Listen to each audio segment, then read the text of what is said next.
Good morning, Knicks Nation. Today is Tuesday. It is the 27th day of December 2022. I hope you're safe and healthy today. I hope your family is also safe and healthy today. And that the needs of you and your family in terms of food, shelter, clothing, as well as health are being met today. Blessings upon those that work in the healthcare field and the first responders who every day are trying to save somebody's life. Also, blessings upon those that pick up garbage for us, that keep streets and sidewalks, parks and wrecks, neighborhoods and buildings and stairwells clean and disease free. Blessings upon those that make deliveries for our convenience, like food and water and mail. Double blessings on the men and women that are out here every day trying to help rescue, deliver, and recover the teenagers and children that are the victims of child molestation and pedophilia. The victims also of pornography and child pornography. The victims of prostitution and child prostitution. The victims also of human trafficking and sex slavery. Double curses on all of the perpetrators involved in these industries. Double curses on all the profiteers involved in these industries.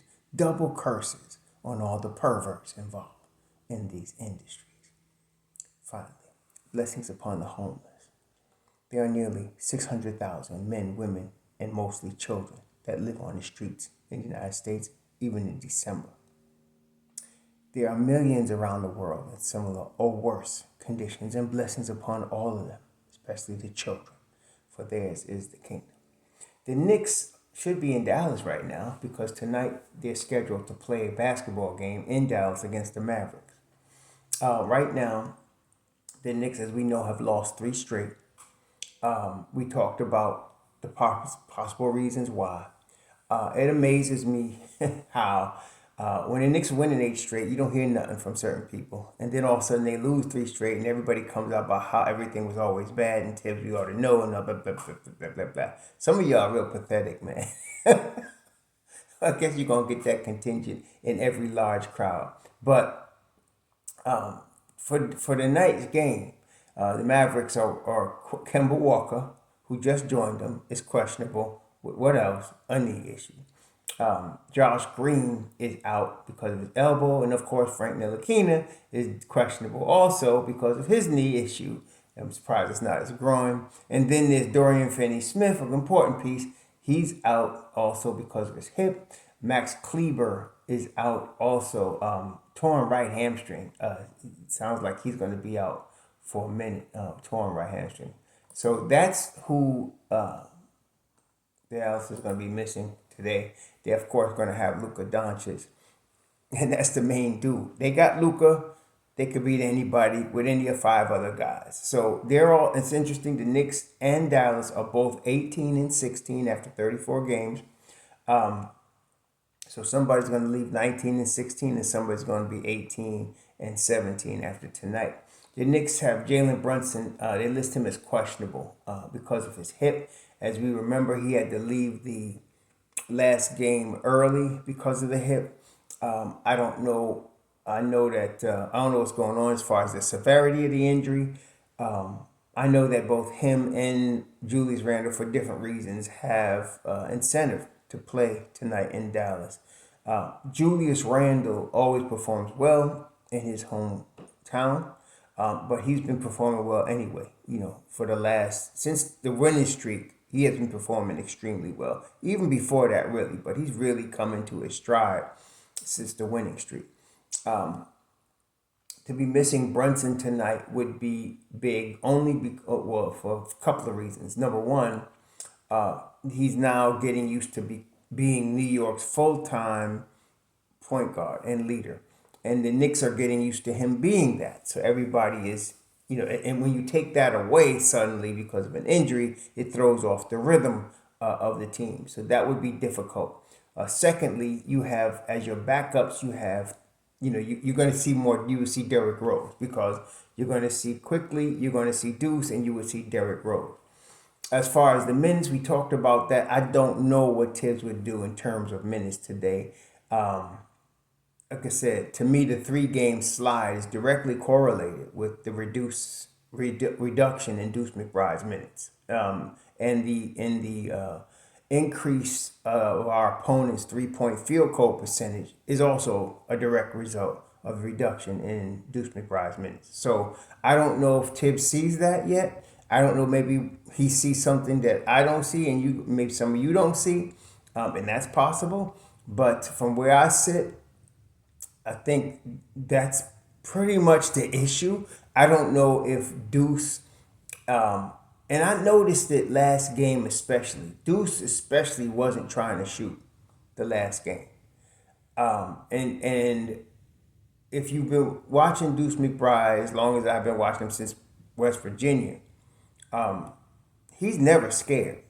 I would guess he might be angry, and I can understand if he was angry. He earned his shot. He made the most of it. The Knicks were on an 8-game winning streak, and all of a sudden, for no reason that I could see, his minutes start getting reduced. So I don't know what's going on. I hope they fix it because it was hurting the Knicks, and they've been losing. They lost 3 in a row. So, and this just, we're talking about the rotation that Thibodeau set 12 games ago. So hopefully he goes back to that, as I mentioned yesterday. Quickly, which should be the starter right now if Brunson cannot go. And I actually hope Brunson doesn't go today. And the reason is because your body could take a lot. The human body can take a lot. But there's a limit, okay? There is a limit. And we're only in game 34. And Brunson looks like he's been beat up a season worth of injury already in terms of the grind, the beating, the falls, the sprains. He's been really getting a lot and coming back, courageously. But in order for the Knicks to be effective in the spring when the playoffs come, when it really counts, we'd like to have a healthy Brunson. So I would think it would be a good time for him to sit. Now, Thibodeau doesn't make the decision. Brunson makes the decision. And Thibodeau has left that up to Jalen Brunson to make. So if Brunson says he's going to play, guess what? He's going to play. But a hip, I don't know, that they didn't make him available to the media after the last loss on Sunday to Philly. And so he didn't, and he's usually extremely willing to talk to the media and extremely articulate when he does. But he didn't talk to the media. I haven't heard anything since. Maybe today, or maybe they'll give an update. I don't know, but I don't know if he's going to play or not. If he doesn't play, you can expect to see Emmanuel quickly in the starting lineup, and then you'll expect to see Deuce coming off the bench for quickly, and you expect to see some Derrick Rose. This is not the time for Deuce McBride to be angry and not shoot. He's got to shoot the basketball, whether he's making or missing. He's got a good enough shot that eventually it will fall. As I said before, he just, all of this, and I understand, and some of us understand, this is Thibs being Thibs. He will mess with somebody's mind, okay? And guys don't like that, and I don't blame them. But at the same time, what we have to also realize is what it is. That's just him. This is what it is. So they're all being paid to play. So you got to be ready, as he always says, as Thibs always says, you got to be ready to play. Is what it is. So he's got to come out there ready to play. We need him to play what he can do on defense to win the game. And then if his offense drops, it just starts acting. His offense starts coming around and makes the Knicks that much better, that much more dangerous. Nobody else aside from Brunson and Obi from the regular roster are listed on the injury report, so everybody should be available and healthy. I don't know what to make of tonight's game, to be honest with you, because I don't know what Thibs is going to do. If Thibs plays Deuce McBride more than 15 minutes today, they'll probably win the game. If he doesn't, I don't know what to tell you. That's the way I feel about it. It's not that complicated right now. Without Brunson, it does put a wrinkle on it, like for the reasons I stated earlier. So I don't know whether he's going to play tonight or not. It would be better for the Knicks, and I hope Mr. Brunson thinks about this. Instead of it being a game time decision where people don't know whether they're going to play or not, like if D Rose if he knows he's going to play tonight, it'd be good for him to know earlier than at the last minute to prepare mentally for everybody, Deuce, IQ, D Rose especially. It'd be good for him to Jalen to say, I'm going to sit today early instead of waiting until game time to decide whether he's going to play. It'd be good for the team. And this is ironic because Jalen Brunson is a team guy. He really is. He's a team player. He's a leader. But at the same time, this would be kind of selfish if he's going to wait till the last minute to decide if he can play. It's not like the Knicks don't have backup. You know, they do. It'd be good for that backup to be mentally prepared to play, knowing what's going to come tonight. Again, players, consistent minutes get you consistent performance. If Thibs are going to mess with people's minutes like that and they don't know whether they're going to play or how many minutes, it's not good for the team, okay? And so Jalen can help Thibs out by just saying, you know what, coach, I want to sit tonight. And then Thibs knows who's going to come up next. It's going to be next man up, and everybody will be prepared. I hope he does that rather than give us this game time decision stuff where we don't know until night, the minutes before the game, whether he's going to play or not. People have brought up the Thibs minutes distribution. And I can't argue that Tom Thibodeau, plays his starters too many minutes. I cannot argue that because he does. He plays his starters too many minutes. At this point, and we talked about the fatigue factor that in fourth quarters, how the fourth quarter, the Knicks sometimes are a step slow. They don't get that 50-50 ball that they should get because they just are tired. Especially this is true for the starters. Now, from what I've noticed so far, Julius Randle and R.J. Barrett have not been effective. These are the two guys that get the most minutes on the team. The last game, Julius got 40, R.J. got 43. And they seem to be fine. I mean, I haven't seen them lose a step. They're not injured. They seem to be fine, both of them. So maybe, and we have to be fair and balanced about this. It could be that the other guys, as I mentioned earlier, just have to get used to playing those minutes. And if they get used to playing those minutes, then eventually they'll be fine. Or it could be this is just a thing that's going to happen. That, the season goes on, they're all going to get more tired in the fourth quarter, and it's going to cost us games before Thibodeau realizes maybe I need to play my bench more. I don't know, but we'll find out. This is a Thibs-ism that we know exists. In the last game, Hartenstein played 15 minutes. IQ played 22. Sims played 12, and Deuce played 6. Like I said, really the only issue I had was Deuce's minutes. Other than that, I really honestly don't have a big issue with the way the minutes have been distributed there. I don't think it was necessary to play R.J. Barrett 43 minutes and Julius Randle 40 minutes. It wasn't necessary. But again, this is the way Thibs does what he does. I'm not one to argue with myself. If you see what something is happening, he's not gonna change it because you keep arguing about it. I'm hoping that his coaching staff and him get together and look at stats and look at fourth quarters and look at the overall vibe, because Thibs likes to talk in terms of group, in terms of units. He doesn't talk in terms of individual players unless media people ask him about it.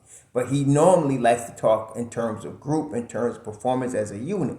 I hope that they're looking at that, and because I haven't really looked at, I don't have access to as much film as the Knicks staff does. So I'm hoping if they're looking at that and they're seeing a dip in production, if they're seeing a dip in energy in the fourth quarter, that they make the appropriate adjustments. They're not going to. One thing they're not going to do, they're not going to change the rotation right now. They won 8 in a row with this rotation, but they just changed. They need to upgrade the minutes, especially again on the perimeter defensive guys like Deuce and Grimes together. So I know people are having trouble letting go of the Cam Reddish dream, but Cam Reddish has been DNP-CD. In other words, did not play coach's decision for the last 11 games. If he gets another DNP-CD tonight, just please stop. He's not going to play. Okay? I like to be real with these things. He's not going to play. Don't beat your head up against the wall about the Cam dream. And somebody points out, well, you said this about Cam, you said that. It seems like people just grab whatever part of the sentence I say that you want to hear, and you just keep that. I have said that Cam Reddish is the most talented, naturally talented, gifted basketball player on the Knicks squad. I still believe that. I have also said that he has to ball out. Like, balling out means not just flashes of greatness, which he has shown. He has to consistently bring it.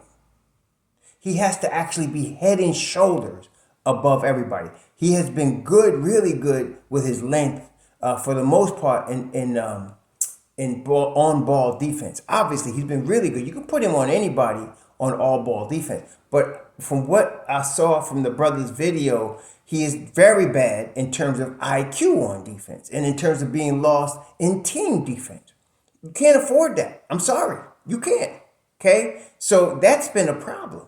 While his on-ball defense is excellent, his team defense in terms of rotational movement, rotationally, being in the right place at the right time, has not been good.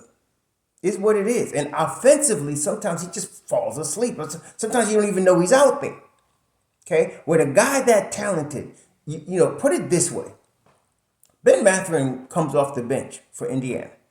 Do you know when he comes in the game? Can you tell he's on the floor? How do you tell? Because he imposes his talent and his will in the game. That's what I'm expecting from Cam. We haven't gotten that on a consistent basis. Okay? Ben Mathurin's a rookie. Cam is in his 4th season. Let's say it again. Ben Mathurin's a rookie. Cam is in his 4th season. Now, there was a guy, I think he writes for the Post. He had said, and I read this and I couldn't believe it at the time. He said, Cam Reddish is a tease. He said he's been teasing since high school. He has immense talent. He flashes it sometimes, but then there's times he disappears. Well, you know what? I got to agree with the man now. I can't deny that because that's what I've seen. There's no doubt 6'8", play the 2 guard or the 3. Like, I don't know what his wingspan is, but it looks like it's 7 feet. Athletic, stylish, smooth, all of that. Talented, but he doesn't impose his will on the game. Coming in and playing great head-up defense got him on the floor. But in order for him to be able to stick, he has to show the whole repertoire. And he has the talent to do it. He just has not done it. It's not Thibs' fault. It's Cam's fault. Now, he's going to get another shot because he's only 23. He's going to get another chance.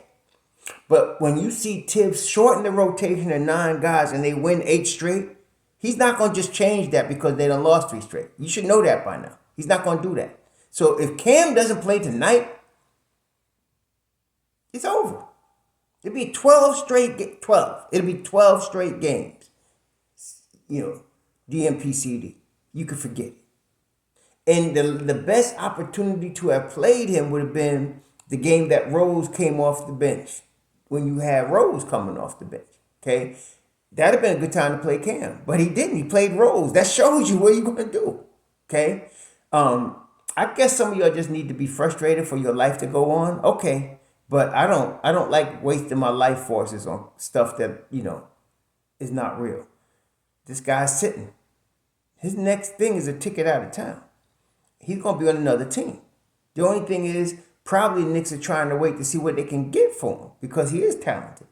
But some teams going to give him a chance, but he's one step from being Josh Jackson, man. I mean, that's it. Journeyman. They're going to keep bringing him in because he's young and he's very talented. And, you know, every once in a while he might show you that flash and blow up for 20. Okay, but that ain't good enough for the guy this talented.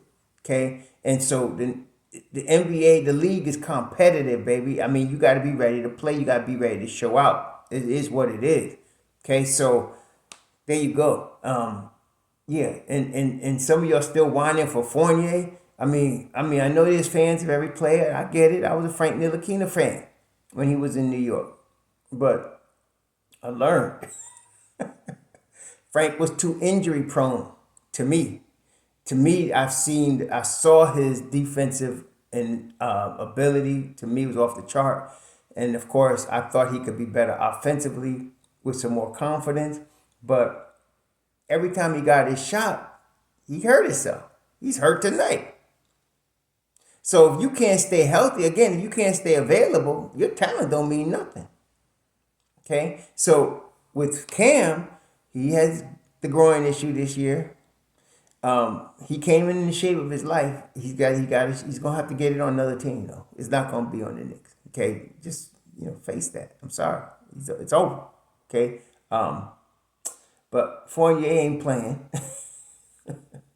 And like I said, if Brunson doesn't go tonight, D Rose has got to be ready because he's the guy that Thibs trusts. It's obvious of all of those guys sitting on the bench, he trusts D Rose the most, and he's gonna go to D Rose when he needs that, especially if it's a guard.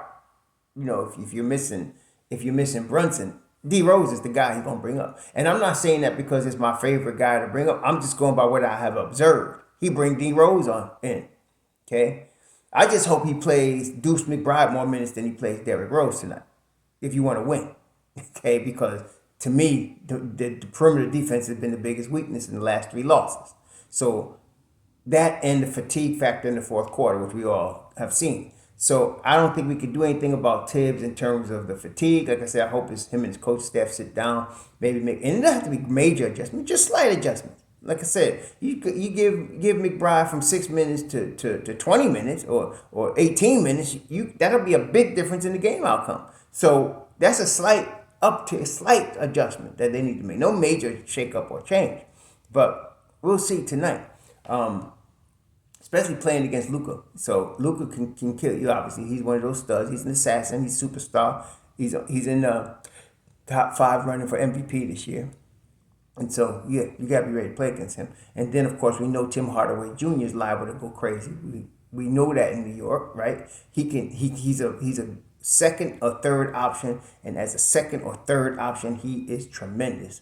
And so that's what he is in Dallas, and he could go off too. So, I ain't even want to talk about Spencer Dinwiddie. I can't stand him. Didn't like him on the Nets. Y'all know. I think a lot of people in New York feel the same way. Wasn't interested in him. Never was. Never will be. Don't care. He's in the category of the leprechaun to me. I like when he loses. Except he's not as good as Trae Young. So anyway, that's the game tonight. Hopefully, like I said, Tom makes a couple of changes and the Knicks can pull out a win here in Dallas. The good thing is, I know it sounds crazy, but they're on the road. And actually, there's a better chance for the Knicks to win on the road than there is in New York. I don't know why that is. I'm not worried about it, except it works in our favor right now because they got Dallas, San Antonio, and Houston coming up. So it'll be nice to get a good start to this road trip with a W in Dallas and Big D. I'm expecting Julius Randle to show out because he's been doing it, number one, and this is his hometown. I hope Jalen Brunson don't get this pride issue and decide to try to play at the last minute and he can't run. His hip is messed up. Get some treatment and let's be ready for San Antonio. I hope that's the case, but we'll see. Anyway, y'all have a great Tuesday. I'm going to be watching the game tonight. Enjoy it. Hopefully we'll all celebrate a win tonight and talk about it tomorrow. Anyway, be safe. Sure.